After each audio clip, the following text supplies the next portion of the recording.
Hey everyone, this is Giancarlo Veronini coming to you from one of the Capcom meeting rooms at E3 2009, and I am here with Frank Felice, who's Product Marketing Manager for Lost Planet 2, and he's going to take us through one of the levels from the game and going to tell us a little bit about what's new. So right here is the Salamander boss that we're revealing. This is playable at the show floor for Lost Planet 2. This is one of the early on bosses for Lost Planet. It's actually one of the smaller bosses in the game. So you can imagine and see the scale and size of this enemy. You can imagine how big the bosses are going to be towards the end of the game. Some of the things that you just saw that are new to Lost Planet.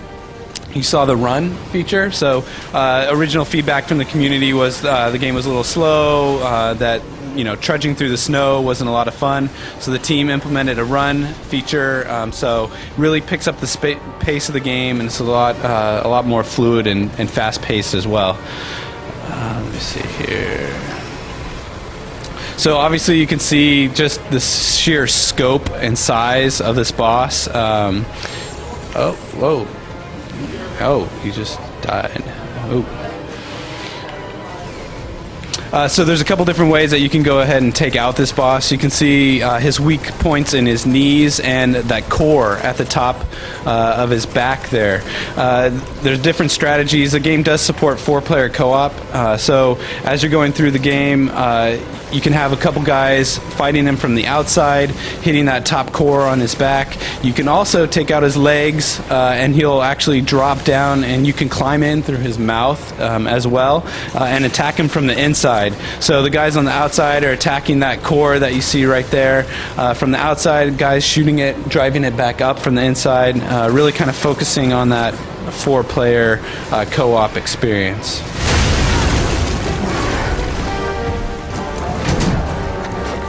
Is the co-op just drop in, drop out, or? So at the end of a level, you can drop in and drop out. So it's not live on the fly, but you can, during the middle of a stage, drop in and drop out, yes.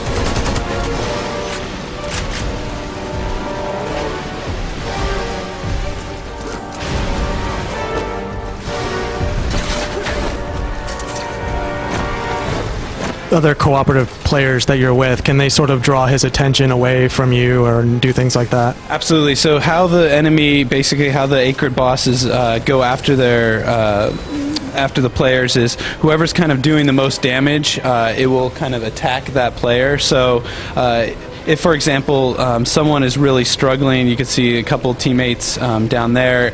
If one guy is really doing a lot of damage and the other guys are kind of struggling, they've also implemented a feature that allows you to basically help out the supported players. So you'll notice in the bottom left-hand corner of the screen there, there's the T energy with the Y and the left trigger. What you can do is, by doing that button press like I just did, you can then shoot thermal energy at teammates. So if a teammate's struggling, you can then fire thermal energy at them like this, and it then gives them life that they can then support themselves with. So it's kind of really focusing on the team play aspect of the game.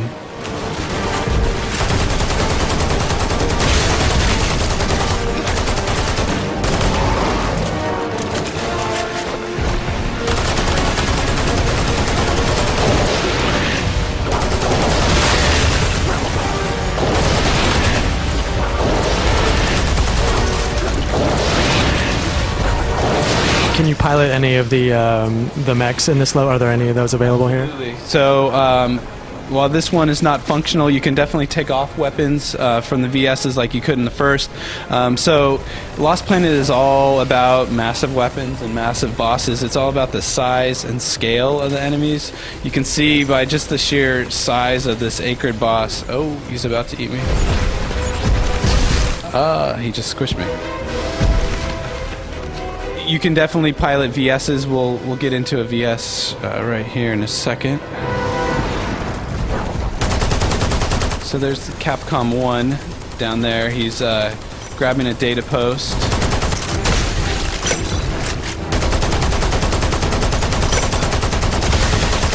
So you'll notice in the top left, that team battle gauge, that's basically your team's lifeline. So as you progress or as players die, whatever the case may be, that will either go up or down accordingly.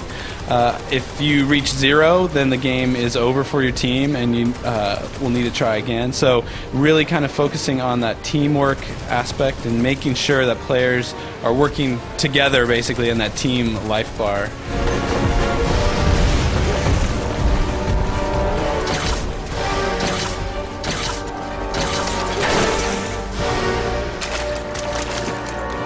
So here's one of those vital suits that we mentioned earlier. You can actually ride together with team members as well, so you can have a teammate. There's Capcom 1 over there. You can actually pilot it over towards them.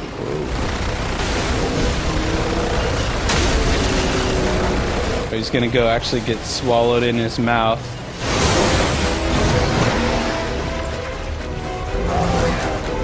Run towards the mouth of the beast. Oh, he just closed his mouth. Just missed it.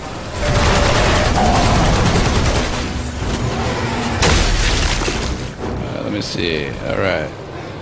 So here's my buddies on the Vital Suit. You can press B to grab on. You can now ride on the Vital Suit and shoot at the same time. So Vital Suits will support up to 3 players. You can ride around. Oh.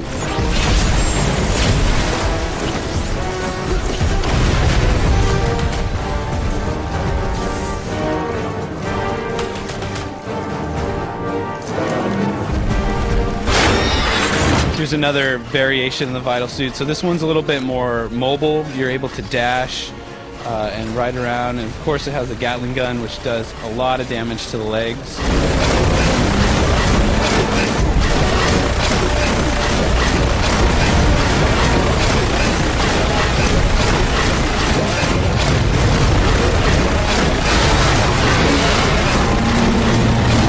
And the bar at the bottom of the screen, is that the boss life bar? That's the boss's life bar. You just saw that he did an electrical charge, so what he'll do is he'll kind of rear up on his hind legs and kind of release this electrical pulse that if you don't jump just at the right time, that you'll actually...